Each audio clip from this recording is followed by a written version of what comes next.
Donc tu peux nous expliquer ce qui se passe ici sur la numérisation?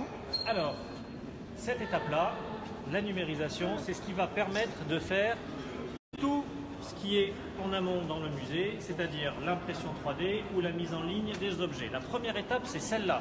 C'est le fait de scanner un objet de façon à passer de l'univers physique, l'objet en vrai, en dur, à l'univers virtuel, l'objet numérisé, le modèle en 3D.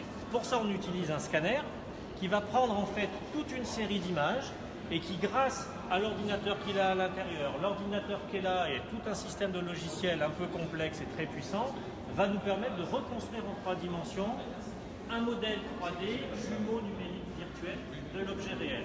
Donc je vais demander à mon scanner de prendre une série d'images. Il prend une série d'images un peu bizarres, il y a des bandes grises et blanches, etc. qui défilent à la surface de l'objet. Il calcule, et hop, il nous affiche en temps réel le résultat de l'objet, le résultat de sa mesure. Et là, on a une première vue, une espèce de photo, mais qui n'est pas une photo à plat, qui est déjà une photo en 3 dimensions, d'une partie de l'objet, qui est en fait la zone bleue qui est éclairée ici, qu'il a relevée. Alors, en rouge, c'est la forme qu'il a relevée, en blanc, sont en fait des trous, ce sont des zones qu'il n'a pas vues. Simplement parce qu'il fonctionne exactement comme vos yeux, c'est-à-dire qu'il ne peut travailler et relever la forme que de zones qu'il voit.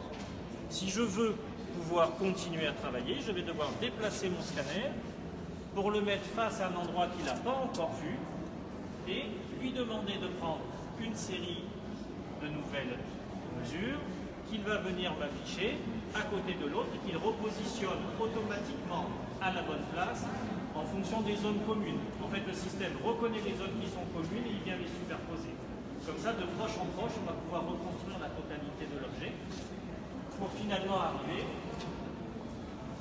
à ce résultat-là, qui est en fait la suite et la fin de ce travail-là. On multiplie le nombre de vues avec le nombre de points d'observation et on obtient la totalité de l'objet scanné en 3 dimensions. Voilà. Alors là, on n'a pas encore la matière, parce que ça c'est la première étape. C'est-à-dire qu'on a l'impression que c'est soit du métal, soit du plastique. C'est parce que le système qui est là ne capture que la forme, il ne capture pas la texture. Lorsqu'on va vouloir réattribuer la texture ou la couleur à l'objet, ça va être une étape qu'on va faire a posteriori.